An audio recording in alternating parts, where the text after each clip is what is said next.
Hi friends, welcome back to media talks. நான் உங்கள் மௌனிகா.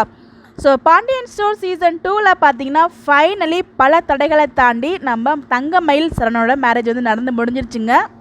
இப்போ நீங்கள் பார்த்துட்டு இருக்க ஃபோட்டோ ஷூட்டிங் ஸ்பாட் அப்டேட் தான். நம்ம தங்கமயில் நெத்தியில் பொட்டும் கழுத்தில் தாலியும் இருக்குது. அதனால் நீங்கள் ஃபோக்கஸ் பண்ணி பார்த்தீங்கன்னா உங்களுக்கே தெரியும், நம்மளோட தங்கமயில் தான் இந்த அப்டேட்டை ஷேர் பண்ணியிருக்காங்க.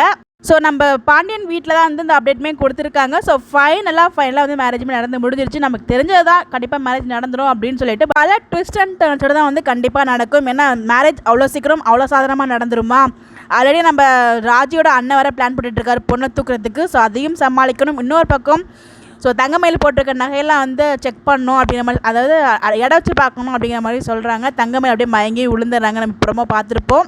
அதையும் சமாளிக்கணும். எல்லாத்தையும் சமாளிச்சு இன்னும் என்னென்ன பிரச்சனைலாம் வரப்போகுதுன்னு தெரியல. நமக்கு தெரிஞ்ச பிரச்சனை இது ரெண்டு, தெரியாமல் எத்தனை பிரச்சனைகள் வரப்போகுதுன்னு தெரியல. ஸோ நம்ம விஜய் டிவியில் அதுவும் பாண்டியன் ஸ்டோர்ஸில் பிரச்சனை இல்லாமல் திருமணம் நடக்குமா? கண்டிப்பாக பல பிரச்சனைகள் தாண்டி தான் இந்த கல்யாணம் நடந்திருக்கும். ஸோ பார்க்கலாம் என்ன நடக்க போகுது அப்படின்னு சொல்லிட்டு. ஸோ இந்த வாரம் வந்து இதோட தான் முடிப்பாங்க. நெக்ஸ்ட் வீக் வந்து மேரேஜ்க்கான ப்ரோமோ வந்து போடுறதுக்கும் நிறைய பாசிபிள் இருக்குது.